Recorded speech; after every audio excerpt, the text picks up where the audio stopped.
SLB. I question where SLB is right now. Is that the best British basketball can be? If you had an owner-occupier, a year 10, it would be clearing £3.5 million in profit a year. You know, I was in a room of 40 people at that committee. It's 50 plus people in the room, and there were probably 3 people who were focused on sport. So everything was going in the right direction. But there's a point where you just looked at the facility and went, we can't do anymore. The way I position this and the future of the pro league in this country is clubs have to lose some of the power. It's it on. Now, I've spoken to Marshall Glickman from GBBL to not even sit down and engage in that fully and openly. I don't get it, if I'm honest. First play of the game, we're going blind pig. We're going to go blind pig. Blind pig, yeah. So I'm also a big fan of the blind pig action. The only reason we're running this action now is because we wanted to say blind pig and look cool. In today's episode, I was really fortunate to spend some time talking to Dr. Mark Mills, who lots of you will know as the previous co-owner of the Leeds Force, a BBL franchise for many years.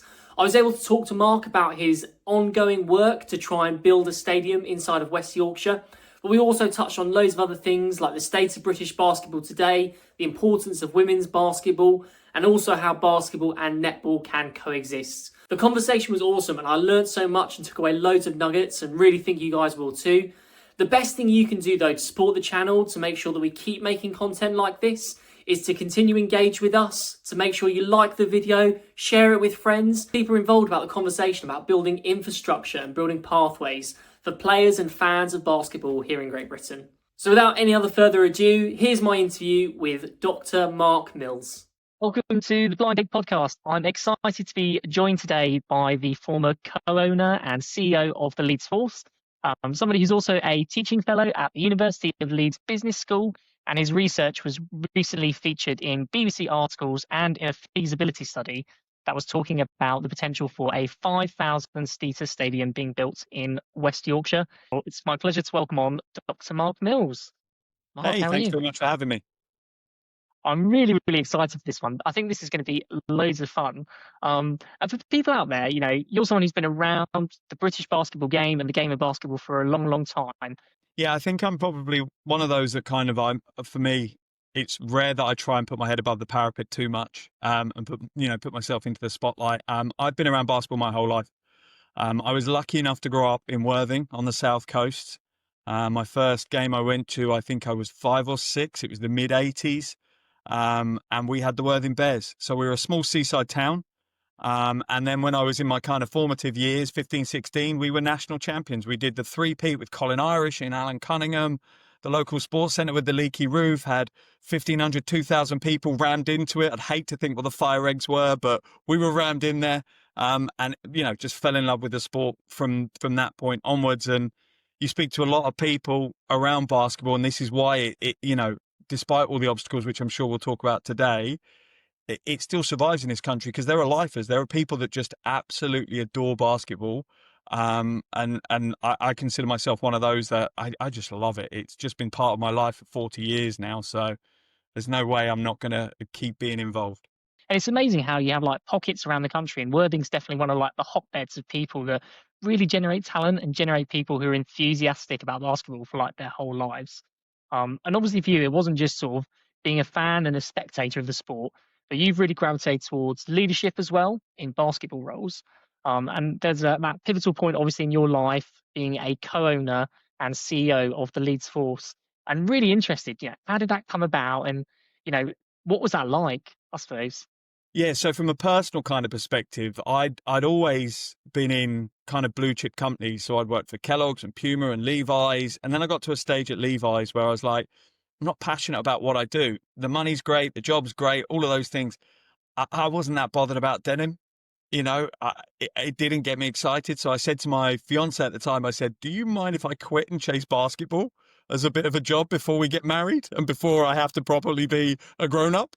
And thankfully, Karen, my other half, was so supportive and is every day. And you have to be, if you're married to someone that loves basketball in this country, you have to be very forgiving. 100%. So I kind of made that conversion and wanted to take my skills and see if I can use them to help basketball. Basketball's given me so much joy.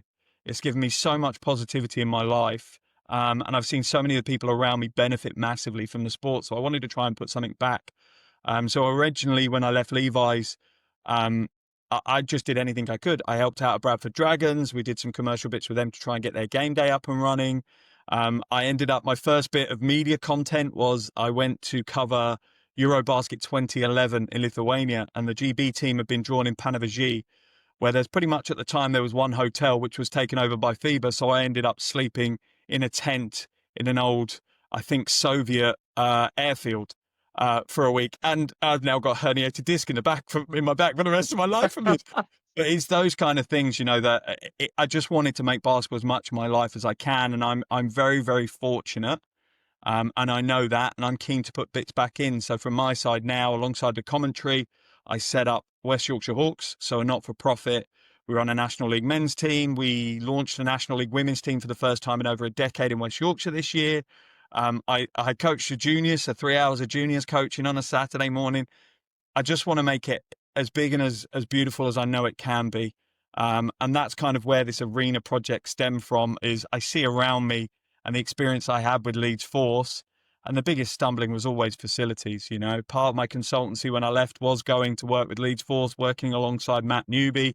Obviously, he was able to absolutely run the performance side, one of the best coaches in the country to deliver that side. And I was brought in to build the commercial side. Leeds Beckett University made the decision they did to walk away kind of from pro basketball. We took it on for 3 years, but it was always how long can we keep our head above water? And it got to the point where we were treading water for so long that I think we both kind of ran out of steam and realised without a facility that was bigger than Leeds Beckett, which was 600 seats, it just wasn't going to be feasible in the long run. Yeah. It's really interesting looking from the outside in as obviously someone who wasn't, really close to kind of the Leeds Force. In a lot of ways, the club was really ahead of its time. It's still got, the YouTube channel with kind of content on there. It's got a fantastic Wikipedia page that runs through in so much more detail than you kind of have in other things in terms of the history. And that run, through the NBL and the start of kind of the BBL years, and like you say with Matt Newby, it had sort of like real tremendous on-court success.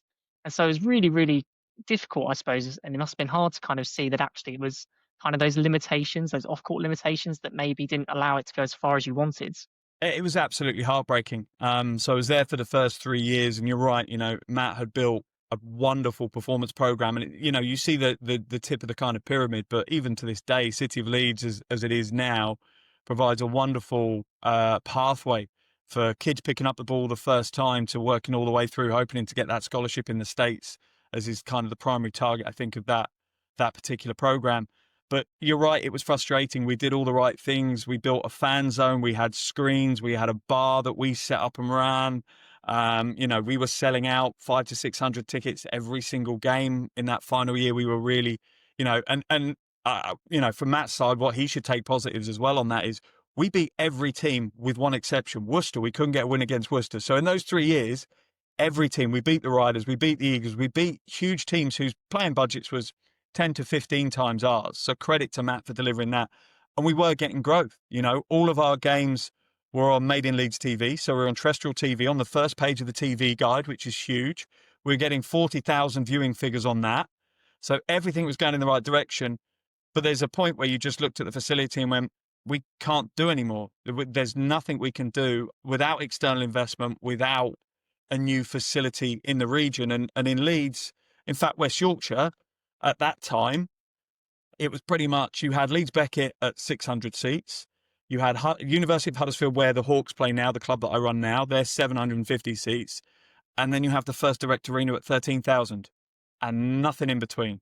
And even then, the First Direct Arena isn't built for sports. It's a horseshoe. So you're cheering at a black curtain. So there's literally beyond 750 seats. In the whole of West Yorkshire, there is no facility for indoor sports to be, even get close to sustainability at the pro level in this country. I think it's a really great point, and I think it really calls out the kind of the jump where a lot of the buildings or the infrastructure for arenas in UK, they're so set up for music concerts, for kind of real sort of corporate events. I really loved, there was an interview that Steve Timothy, the owner of the Caledonia Gladiators, talked about, where he specifically pitched kind of an arena at around 6,000, because just like you say, it manages kind of that jump between something much smaller, much more niche, and kind of a university, towards like a big arena for kind of commercial use. But we're probably diving a little bit in, and I think this links really nicely into kind of your work and your research really recently. And so for those who don't know, and this will be all the links will be in the YouTube description. But obviously, a study was commissioned and carried out by IPW into a feasibility study for a stadium in the West Yorkshire region. And it's a really fantastic document, 82 pages, but actually genuinely reading it, I was learning so much more about kind of the background of what happens in terms of how realistic is it to have the stadium, what can it look like, seeing some of the kind of the graphics and the infographics were fantastic as well. But I suppose for the person just coming into this discussion, Mark, how would you describe, I suppose, a summary of the research itself and kind of some of the key findings? I suppose, what was it trying to achieve? So yeah, originally it came off the back of I made a presentation to the combined authority, so effectively the committees that sit within the kind of mayor's office. I made a presentation July last year about the need for this indoor facility, and I pitched it on two angles. So I said this is twofold. This is firstly we need a home for pro indoor sports. At the time it was ice hockey, netball, basketball were the kind of three key ones. All three struggling to exist in West Yorkshire.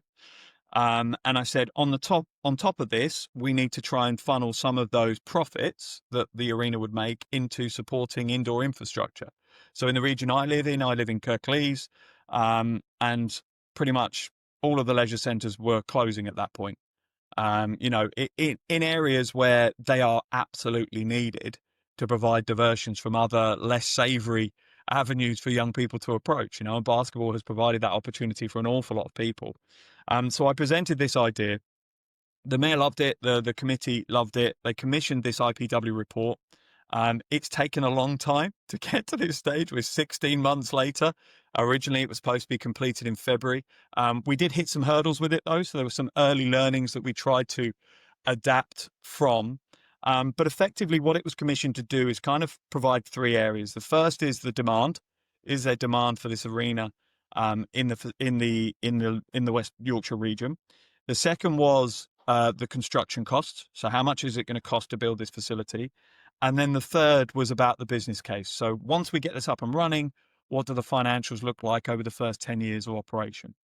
So the demand section, as anyone around basketball will know, was off the chart. That there were no bigger green ticks that we could have had on it than the report painted. It's very clear. All the local authorities want it. We should be embarrassed as a region compared to some of the other regions for not having anything that's capable of doing this. And on the flip side of that, then all the pro leagues came back. Ice hockey, netball, basketball, all came back, said West Yorkshire is absolutely a target market. And in particular, Leeds would be the focal point of that, being probably the most economically and demographically appropriate region for them to approach. So big tick for demand, moving across to the build cost. And this is one of the reasons why it was delayed somewhat. The original findings came back as the build cost was going to be around about £50 million. I challenged this, openly challenged this, saying, I don't understand how that's possible when you look at the build costs of other arenas that we've seen, obviously the Virtue Motors Arena in Newcastle, the Matatoli in Leicester, and so on and so forth. I don't see how this can be 50 million.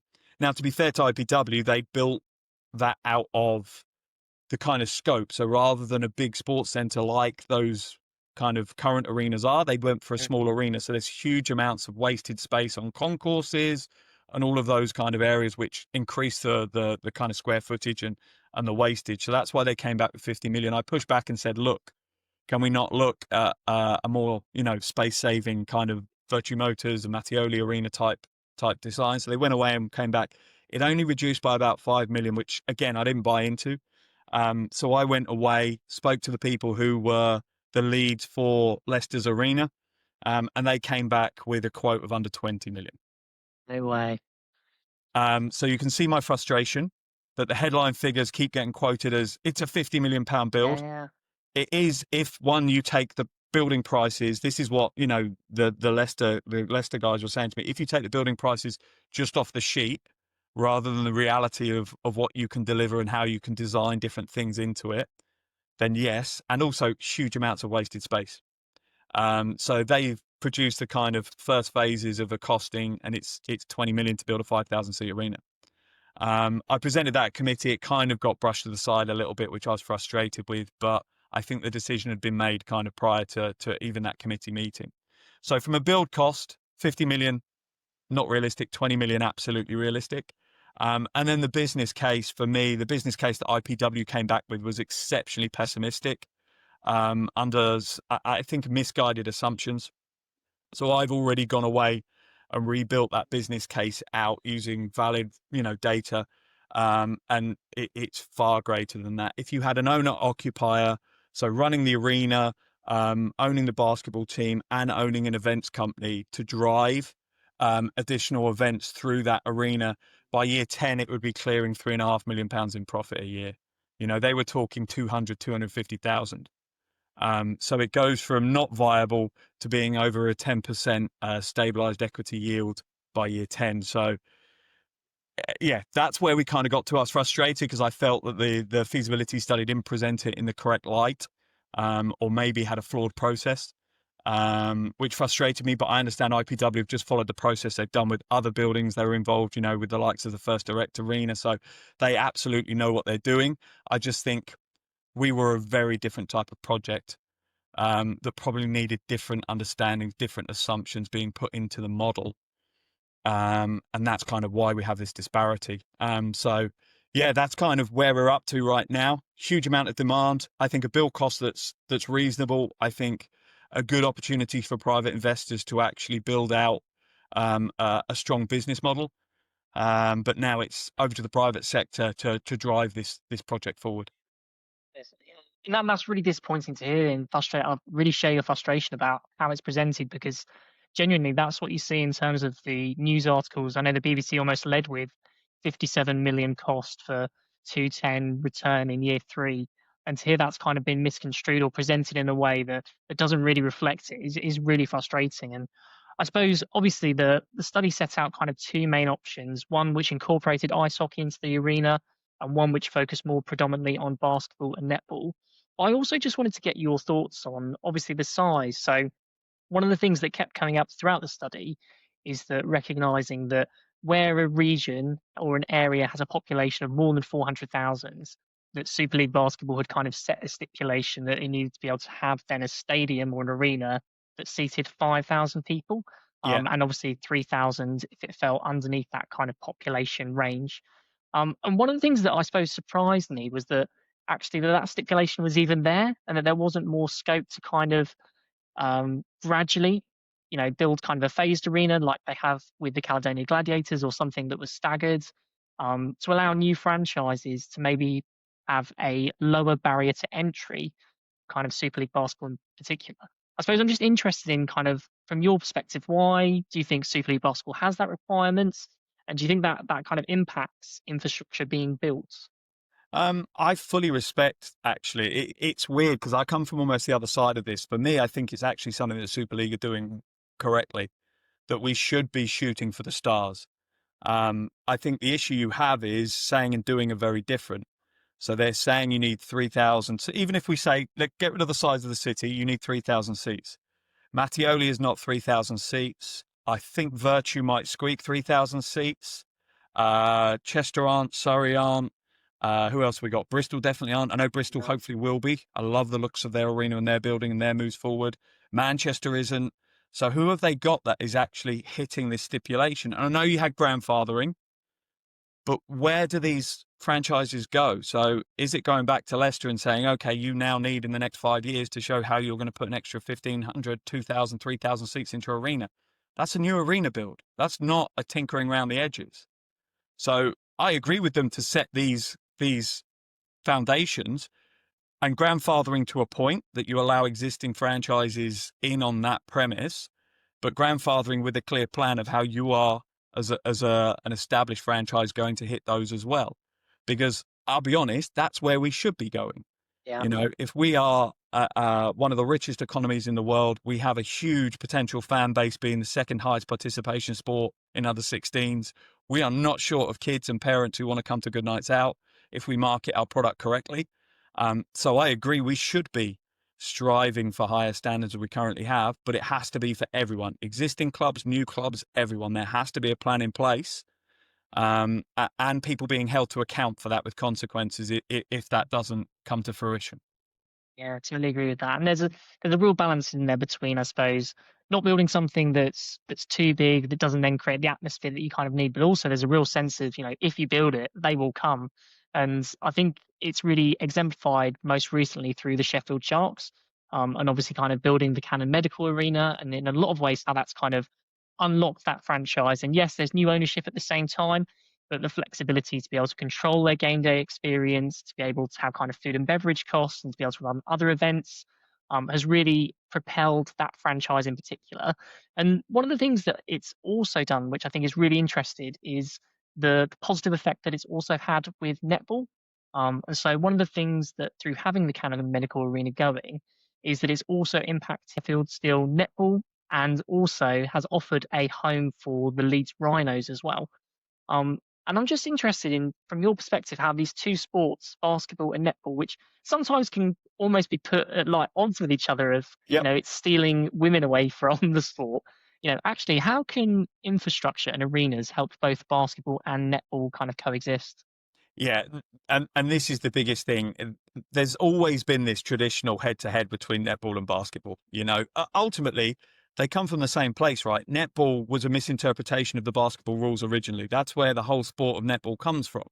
So we are brothers and sisters in arms, and we fight the same battles. We are fighting badminton players for courts, right? We still have the same battles. So for me, it has to be unity. So through this whole process in West Yorkshire, I've had conversations and kept open dialogue with as many people at Leeds Rhinos netball as I could. So ultimately what it comes down to is number of events in the facility. Every sport you bring in will obviously have its own ego, its own objectives, but you have to zoom out from that. And from an arena and a facility space, you are an event. How many people are you bringing through the door? How much food are they eating? How much drink are they drinking? What hospitality packages are they buying? Are they of interest to potential sponsors?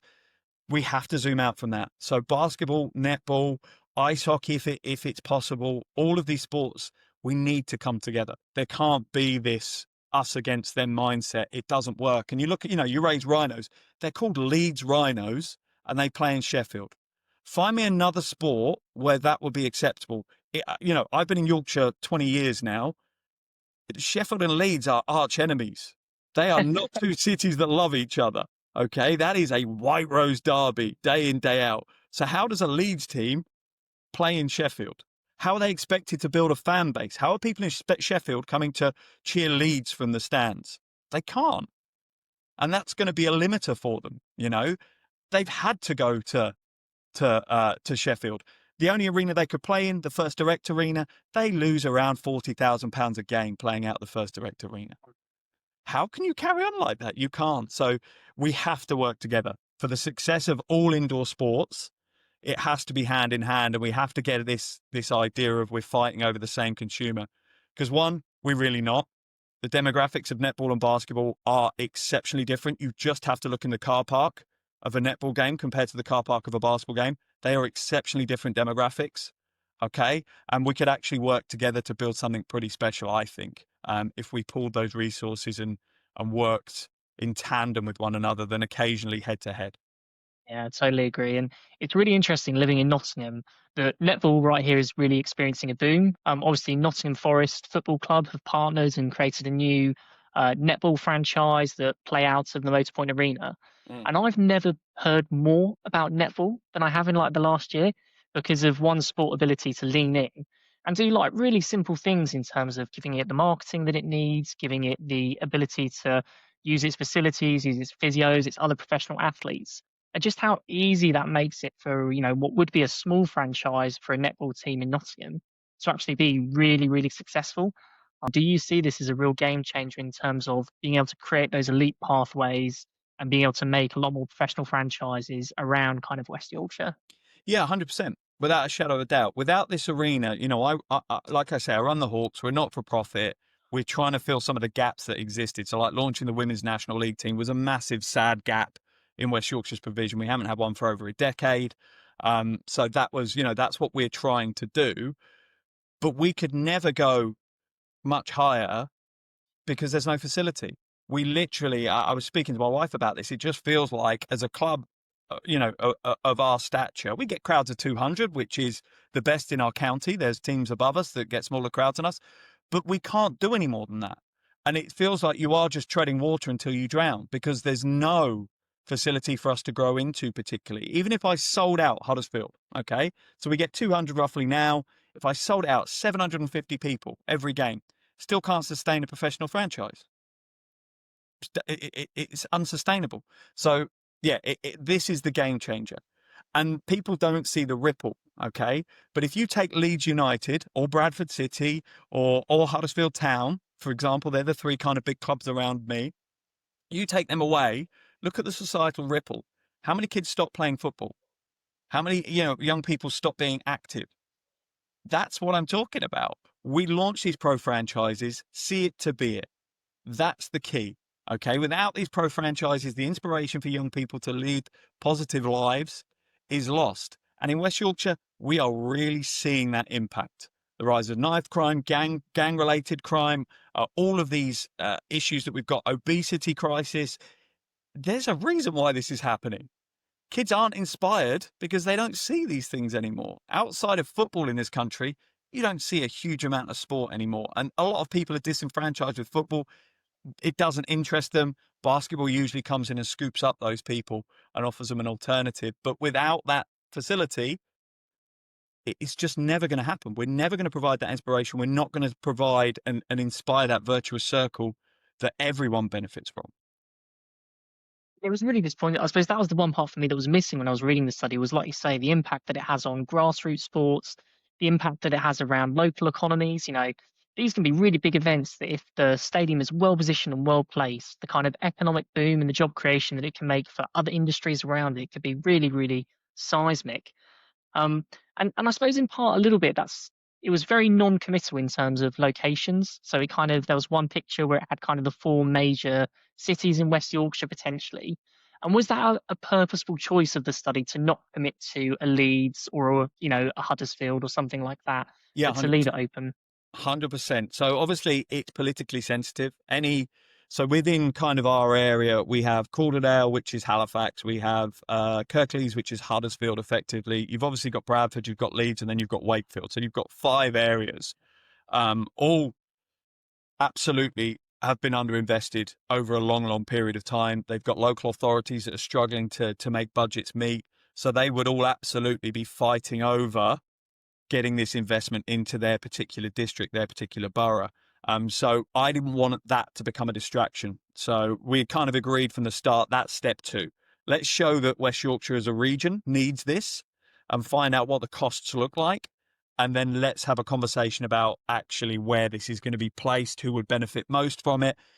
And from the arena's perspective, this was never about location. This was about just where is the best place to create a financially sustainable, profit-driving facility. I think primarily it's probably going to be in easy reach of Leeds. It has the largest population. It has the biggest student numbers. It has the biggest economic impact. There's big global brands sitting in Leeds. So from a corporate perspective, it seems to make sense. But the other key driver in Leeds is the tram network that will be developed over the next 10 to 15 years. It needs to be connected to the tram network as well. So it provides a bit more scope for it to be a bit further outside Leeds than maybe the First Direct Arena, which is slap bang in the middle of the city centre. In terms of the study itself, then, so obviously it went in front of the council. The council had a chance to kind of review it and its findings. And I've got to say, for me personally, I was a little bit disappointed to kind of see the mayor's comments that if there's a philanthropist that wants to come along and invest in this, that felt for me almost like shooing it away and not really kind of recognizing the good work that's been done in terms of a first step. But at least from the BBC article, it left it very open-ended in terms of what the next steps were going to be. And I suppose for you, do you now see that actually the feasibility study has been done, it's being bolstered by your own work in terms of actually revised costings, and there's now an opportunity for potentially a Super League basketball franchise owner to maybe come in to pick up that baton and to kind of use that as groundwork to start to form a new team? Yeah, 100%. Absolutely 100%. I think from the mayor's perspective, Tracy, It's difficult. One, sport isn't her forte. It's not her focus. You know, it wasn't what she was originally elected to be mayor on.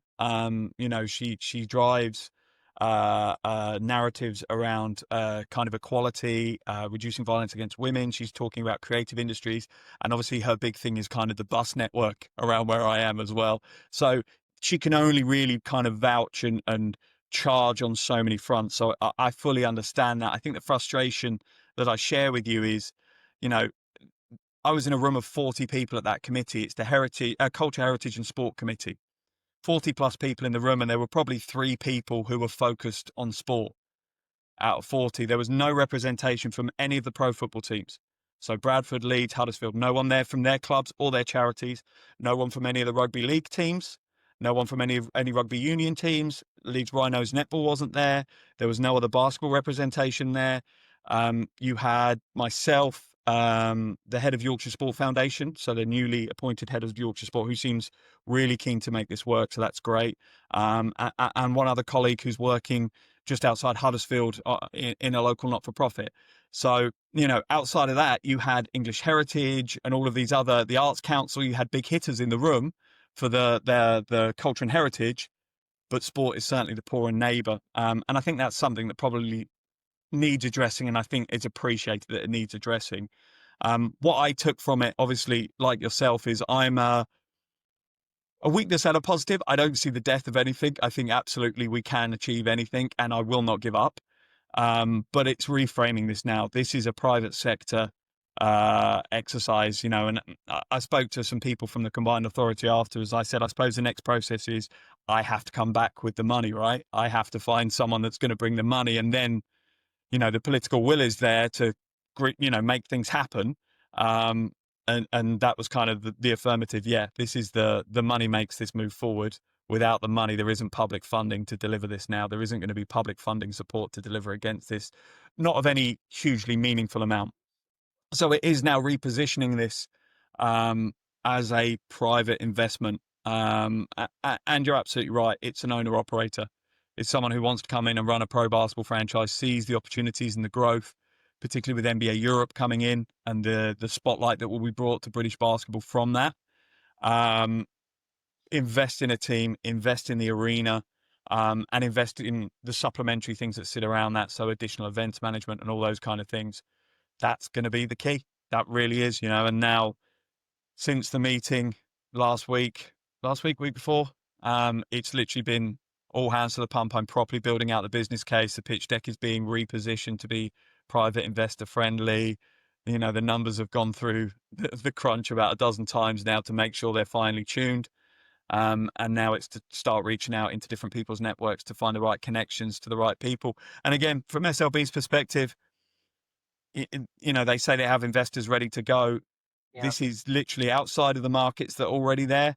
Birmingham and Leeds are the 2 that are absolute money. They're the ones where if I'm an investor, I'm like, they're the 2 that I want to know about. I don't want to know about the other ones. They're the 2 that can actually create a fan base and provide a return for investment. And it's really interesting to kind of see that. So obviously, when Vaughan Miller was interim chair back in the summer of last year, he infamously gave that quote where he said that he had 60 people knocking on the door, waiting to kind of get back to him with wanting a new franchise. But obviously, British basketball landscape is really interesting at the moment. You kind of mentioned either the shadow or the opportunity of NBA Europe, depending on kind of which side you fall. But also kind of there's this ongoing dispute between the British Basketball Federation and Super League Basketball, which has recently culminated with FIBA giving direct recognition to SLB, and obviously BBF moving into liquidation. And I suppose as you look at British basketball, how do you feel about the landscape and kind of the environments? As someone who's kind of, you know, has a lot of experience both as a fan but also running a franchise, how does it feel to you right now? Every morning I think I wake up with different emotions. I'm angry, I'm sad, I'm frustrated, I'm optimistic, and these just crash into one another on a daily basis. I'm frustrated from all sides involved. Obviously, most people are coming out 100% pro SLB and very emotionally linked to clubs and have personal relationships with owners of clubs. So I fully understand that. And if I was in their position, I would probably be that same way. I think I zoom out from it. And the question I ask people, and again, this is going to sound terrible, and those that know me from SLB, because I still have personal relationships with a lot of the club owners from SLB, I question where SLB is right now. Is that the best British basketball can be? That's the question I ask people. Okay. And what I often get back is people going, yeah, but it's going to grow. It's going to do this. It's going to do that. And I go back again and I say, an awful lot of people that are involved driving this forward have been there for 30 years plus. Why has it not changed in the 30 years that it's going to change in the next 5 years? And again, that's no disrespect to anyone. Okay. The way I position this and the way the future of the pro league in this country is clubs have to lose some of the power. Okay. Clubs cannot run their own league. It does not work. All right. They have to give a little bit of the power to someone who can stand away from that situation and make decisions that are for the best of the sport and the best of the league as a whole. And that would hurt. And I'll give you a prime example that would shoot me in the foot. Okay. Leeds Force probably shouldn't have been allowed in the BBL. Absolutely shouldn't. I wasn't part of that process. I came in once it already been decided and we were trying to hustle to get the thing launched. They shouldn't have been allowed in the BBL. Our facility was too small. The finances that sat behind it didn't stack up with long-term growth in mind. Shouldn't have been allowed in the BBL. And that's a decision that an independent owner of a league would make. You're not good enough. You're not coming in. Done. And that's decisions that have to be made. And if franchises slip to below standards or aren't driving forward, aren't hitting milestones, there has to be consequences. But why, if you're the owner of the club, are you ever going to vote for consequences against yourself? Yeah. That's not for the good of the sport. That's for the good of you. And I understand that. And I have no issue with that because it's difficult. You're sitting there with a director's hat for the league on and an owner's hat, a director's hat for your club. That's a conflict of interest. You can't be a director of the league and a director of your club because you're not able to split those two because they might have contrary and completely contradictory objectives or needs. It needs to be taken away. Yes, the clubs are powerful and my God, we need to protect them and look after them and save them and cherish them. What they actually need is support to grow. Yeah. That's what they need. They need, and love them or hate them from 777's perspective, we can hate the bigger beast that sat above, but they were starting to deliver change.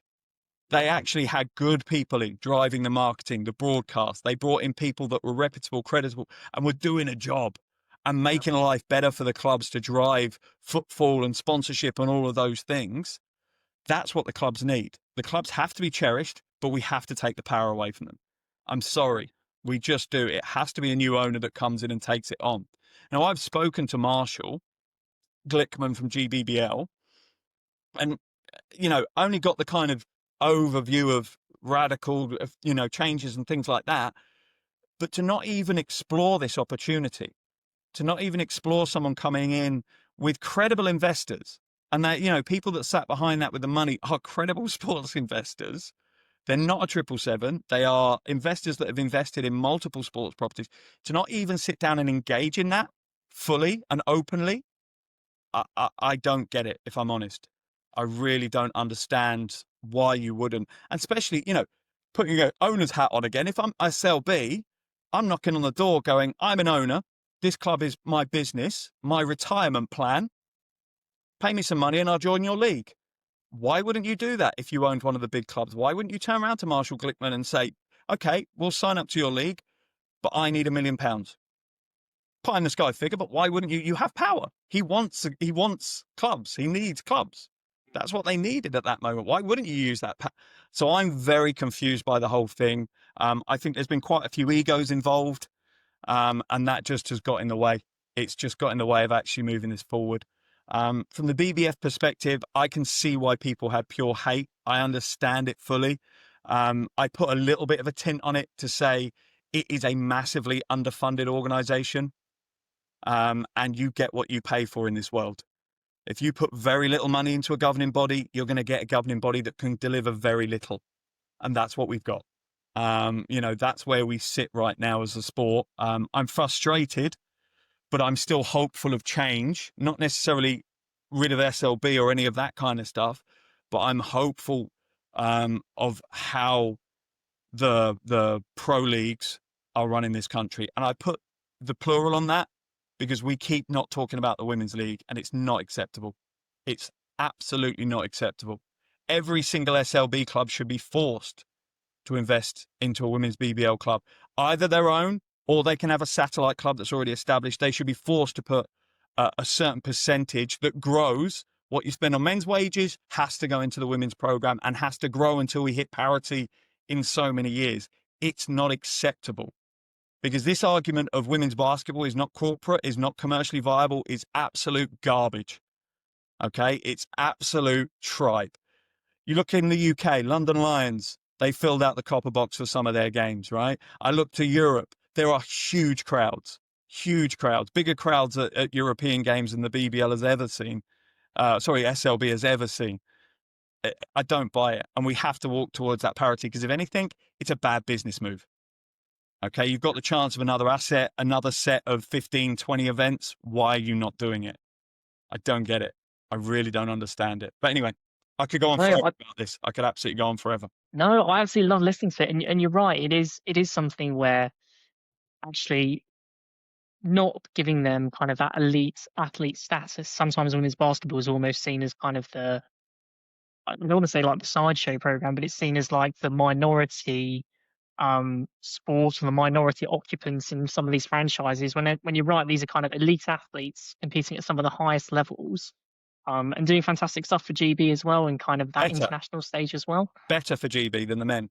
And that, again, no detriment to the men. I'm not being horrible to the men, but the women have been to a Final Four at a Eurobasket. The men haven't. You know, this is the bit I don't get. We're not even asking for more. If you went based on merit, then maybe we'd actually say the women's game should have. We're just even working slowly towards parity. You know, and don't get me wrong, I get it as well. So I know people will call me out. So at Hawks, we've launched our National League women's team. They aren't playing full game days this year because I'm literally scrabbling to find money just to have a National League women's team. And we are growing and moving them forward. We are giving them a headline game with the men in the first game for International Women's Day at the end of the season. So we are trying, I'm pushing as hard as I can to make that parity. It's not easy, but we have to do it. We absolutely have to do it. But yeah, there's loads of avenues from my perspective that need approaching, and difficult conversations that need to be had around so many aspects of pro basketball in the UK. If I just touch on because I'm really interested, obviously, kind of have had some conversations with Marshall Glickman and the GBBL, even if they're just kind of, really light touch ones. But obviously, one of the big things that have happened in recent week is that there have been reports that Super League Basketball has confirmed that it will have a 10th franchise, that changes have been made on Company's House, and that a 10th lot of shares are kind of ready to be issued. So it would seem that Super League Basketball is looking to add new franchises to their current model, and they're still not looking to kind of engage with GBBL. And a question is kind of overhanging the kind of, I think whenever a new governing body is formed, one of the first things they'll have to address is, what do we do with GBBL having a 15-year license? Is there any possibility of resolution or some sort of a compromise between SLB and GBBL? I suppose from your position, do you think with new governance and with a new governing body in place that would open dialogue again? Or do you think that actually the GBBL is done, is dead? Well, I'd be interested to see from a legal perspective. So I presume with the administration for BBF, all of their contracts are ripped up. So I presume the 15-year license is toilet paper now. It doesn't mean anything to anyone because they affect. That's definitely my assumption. Yeah, everything's gone, right? I presume. Don't know if there were clauses or anything along those lines, which is a shame for many reasons. One, a lot of money's been spent by GBBL already to get to this position, and now that's been thrown away. And two, what signal does that send to potential investors in basketball in the UK? If I'm sitting outside now and I was thinking, yep, I'm going to invest in the league, I'm going to be like, whoa, no way. I'm not going to throw in $1 million, $2 million in prep money for this kind of political meltdown and to be painted as a villain. You know, I just think it has sent bad signals. It's great that SLB have got another franchise coming on board. It's Liverpool one, right? I think. Yeah, that's the reports. Important city, absolutely an important city. I know it's one they looked at a couple of years ago, but because of the back and forth, the kind of mud throwing, it put a prospective franchise owner off who was going into what I can't remember what it is. It the M&S Arena in Liverpool now? Can't remember what the title is. It's something like that, isn't it? It was the Yeah. Echo Arena, but I don't think it is anymore. So they were going to go into there. They were going to bring in an arena team, which would have been amazing. I hope that's the plan again this time for the new. I can't see where else you'd play in Liverpool, to be completely honest. I don't think they have any other facility that would be appropriate. So it's great that they're doing that. The thing that terrified me is when they tried to do it so quickly, like in 3 weeks for the launch of this season, just to prove a point. And I was like, oh God, please don't. You look at other pro leagues, you look at the WNBA, right? It's 18 months. We tell you Long the lead name in of the time. franchise, and then use 18 months until we actually stick sneakers on hardwood and play a game. You can't do it in 2 weeks. It would have been a shambles. It would have been embarrassing, and they would have failed before they'd started. So I'm glad they didn't try and rush it in 2-3 weeks, because that would have been chaos for everyone and would have only led to missed opportunities. But yeah, like I say, it's great to see the SLB growing. I hope they have a whole string of investors lined up to actually exploit the network. You think around the UK, there should be 2 Scottish teams. We definitely need Northern Ireland team, Birmingham, Leeds. There's a huge number of cities. We probably need one in East Anglia, Ipswich, or Norwich, probably Ipswich with the heritage there. We need to be driving that, and we need to be building those models out. The thing I find interesting is Leeds is clearly a case. I'm clearly associated with trying to drive this forward, and not one person ever drops me a message. I'm a previous owner. They've all got my mobile number, my email address. I don't need to be involved. I'm not bothered. This isn't an ego trip for me at all. I would like to hit my retirement in about 15 years' time and go and sit courtside and watch a Leeds pro franchise playing at the highest level. That'll do me. Just give me an option to buy some tickets so I can go and watch some good basketball when I retire. That's plenty for me. I don't need to be involved. There's no ego from me. But there's not even any conversation, no email, no nothing. And I just kind of like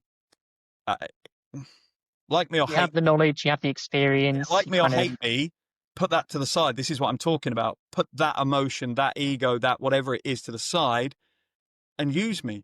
I know the local area. I know the politics of it. I know the key the kind of gatekeepers, the power holders.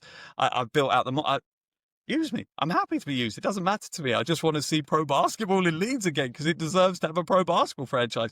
Don't have to be involved at all. Just don't ban me. Let me come and watch a game. That's all I ask. That would be me. Mark, I have to ask, and this is maybe bring it back into like the micro level again. That for people like me and people who'll be listening, they'll listen to this and they'll be dead excited and they'll think, "Gosh, this can happen. I can be part of this. I want to make this happen." So, I suppose on a real micro level, what can individual fans do to help their local teams, their local franchises, or people like yourself who are trying to drive forward for bigger change? I suppose what's the thing that we can do to, I suppose, be a part of it, be a part of the movement? So it kind of comes down to the individual and what skill set you've had. The one thing I would have first is have a positive mindset. People get caught up in kind of this negativity, and I get that, because it's frustrating hearing all of this mudslinging, all of this stuff going on. Just stay positive. Know how amazing our sport is, because it's beautiful. It's stunning. Okay, I absolutely love basketball, and I know there's hundreds of thousands of us around the UK that feel exactly the same way. So, 1, stay positive. 2, get involved. Okay, like I said, I run the Hawks. It's not out of choice that I coach 3 hours on a Saturday and then do 12 hours setting up and helping my wife run our game day. Our game day is run by my wife and her friends. That's our game day. Our DJ is a volunteer. Our MC is a volunteer. Go and volunteer. If you can just come and help, put some ad boards out, scan some tickets, whatever it is, just give a couple of hours to volunteer. All right. That is a huge help for every club in this country, because every club will benefit from just a few hours from everyone. If you have a particular skill, if you are good with social media, if you're good with marketing, if you're a graphic designer, if you're, just a good people person, if you have a good business network, go and support your local club. And it can be a full grassroots club. It can just be a juniors, whatever it is. Doesn't have to be National League, doesn't have to be SLB. Offer to support them with a few hours. And outside of that, the other way is bums on seats. Buy tickets, go and support your team, cheer loudly, and show the world that basketball is alive and basketball deserves more respect and more attention that it gets from a huge array of stakeholders, government, local authorities, the media. Everyone should be paying more attention to basketball, but we only achieve that if as a collective we go out and support our teams and show how big we can be as a sport and how unified we can be, because right now it doesn't feel like we're unified. Totally agree. And I love that message around volunteering. And like you say, bums on seats, show them that it's something that you value, that's something that is going to generate money. Yeah, absolutely love that. Mark, honestly, it's been amazing talking to you to hear about kind of the journey that's on. And I think lots of people, like I say, genuinely will listen to this and they'll be really, really excited about the possibilities. And although there may have been some hurdles and step backs, it feels like this is a real positive step forward. But for all of the fans, if they want to interact with you, to engage with you, I suppose what's the best way for them to do that? Yeah, so feel free to connect with me on social media. Send me some DMs on social media. It's at markoncom. Fantastic, brilliant. We'll have everything down in the description as well. We really, really appreciate your time, Mark. And yeah, looking forward to the return of Leeds Force potentially in the next couple of years. Perfect. Thank you so much.